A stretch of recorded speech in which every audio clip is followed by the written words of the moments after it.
So I just saw something that disturbed me beyond belief. I was watching an episode of Everybody Hates Chris.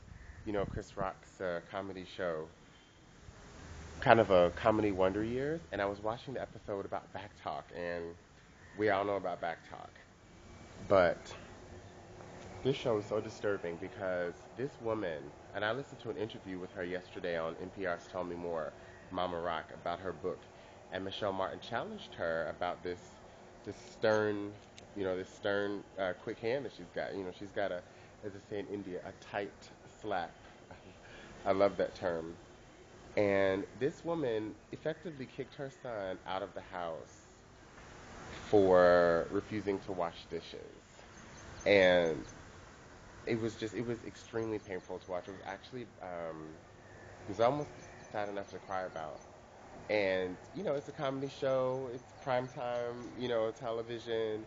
This particular episode has thousands of views on YouTube. And Chris Rock is bossy. I love Chris Rock, and I'm glad that he survived that. And I'm not saying, let me not say that the show, exactly follows a man's life. I don't know. Um, But to look at that portrayal of American life, it was really painful to see a mother go that far. And the metaphor that they had was really apt, cut off his arm for sticking his finger in the fan. And they broke down the metaphor. It's like if you need to, only a fool needs a proverb broken down to him. But they broke it down in a very interesting way, as, television does. Each character said a little bit. And I mean, it was really amazing to see how stubborn this woman was over her authority. And that's an authoritarian household. And I mean, I just can't imagine that, in another, um, earlier in that same episode, the father said, look, you wanted that, a man who stands up for himself? Well, you got one. And she just wasn't able to deal with that. I mean, it was so ego driven. It was that kind of mother, that Bell Hooks writes about, that is so self absorbed in her own ego, and that her son, especially if it's her first son, validates her own existence, her own ego, and it's the same here in India. I mean, such that sex selection. It's a challenge for girls to be born in India, let alone get the same food as her brother, let alone be able to study um, instead of doing all the chores. And that's what Chris Rock in that show was standing up, and that's why people in India need to watch it too. But that's what he was standing up for, and just to see how that mother handled it, it's just so authoritarian. And you think, well, what kind of individual is that person raising? Say that he had actually, and that Chris had actually in that episode just said, okay, well, this is how it is.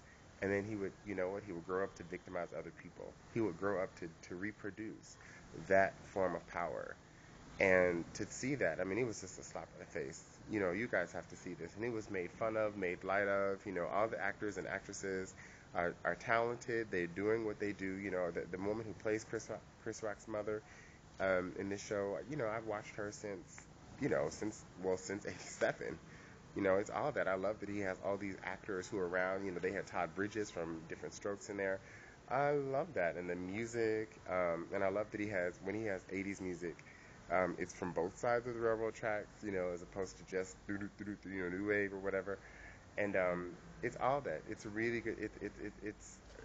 I didn't realize that Chris Rock was just basically like 4 years older than me. I was in seventh grade, and this is when I ran away from home. And I came back within a couple of hours, just like him. You know, it was basically the year that I rebelled around my sexuality, and there was no guidance, but there was love. And while I can lament for that thing that I lacked then, that I needed then, that guidance then, um, I definitely have to stand here and say I appreciate that my family, I was not surrounded by characters like that. Now I know someone who was. I have a feeling that my cousin, that her mother was more like that. And when parents say stuff like "because I said so," well, I mean that's one thing that my mother always says. She says to him, "Why do I don't have to explain to him in this episode? I don't have to explain to him that actually, if you don't explain to him, he doesn't learn how to explain stuff. If sweetie, if you don't teach him the words how to explain how he's feeling and how to negotiate, then he won't learn them. And then that will be the way that things are handled. And so that's what you saw. Now, the show was polished off, literally, I say polished off, when the other didactic moment, um, where the brother and sister were sort of was scolding the mother, and they're like, look, runaways, they get into drugs and alcohol. What did he say? It was so dope. I was like, oh my God. He's like, look, kids, um, it's a sedative for that trauma. They're frozen in that trauma, and they take a sedative to continue to freeze their minds in that trauma. So even when their bodies are moving on to different things, and the little sister said, because he could get turned out. Yes, that's what she said, and yes, it's true, and that's what happens. And parents don't see that.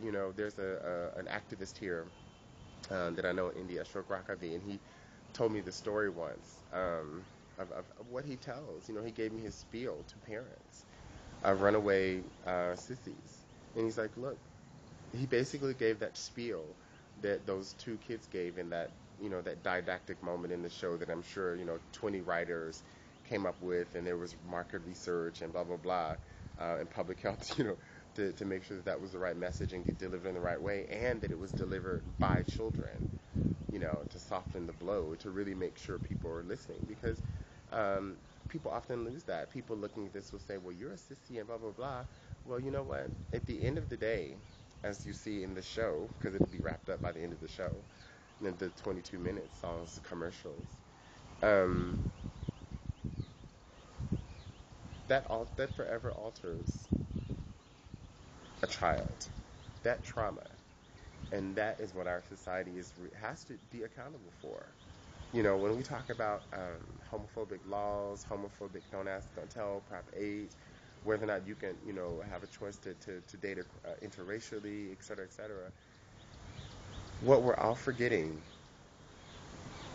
and I'll put this in Christian terms, is the path that Jesus walked, and not just somebody on the cross sacrifice. Get out, the authority. This constant pull and tug tension. That what it says is there can be no negotiation. And look, as a boy, I'm not even going to teach you the words to say, because maybe I don't even have them. So that was a precious moment, wasn't it? And it's really hard to watch. I really hope that people got that and were able to like key, with the damn show, and they have the applause signs, cueing you, letting you know, inducing you to laugh at this stuff, So she says, "Get out," and the sign says applause, and it says, ha, ha, ha. And so we laugh, ha, ha, ha. Isn't that funny? She's making Chris get out because he wouldn't wash the dishes. Ha, ha, ha, ha. Isn't it great? Sandra from 227 was there to just be like, honey, you know, to break this stuff down. And these are complex things. It's a really rich show. Complex. Now, I've only watched the first two-thirds. I haven't even seen how it ends. That's how good it was.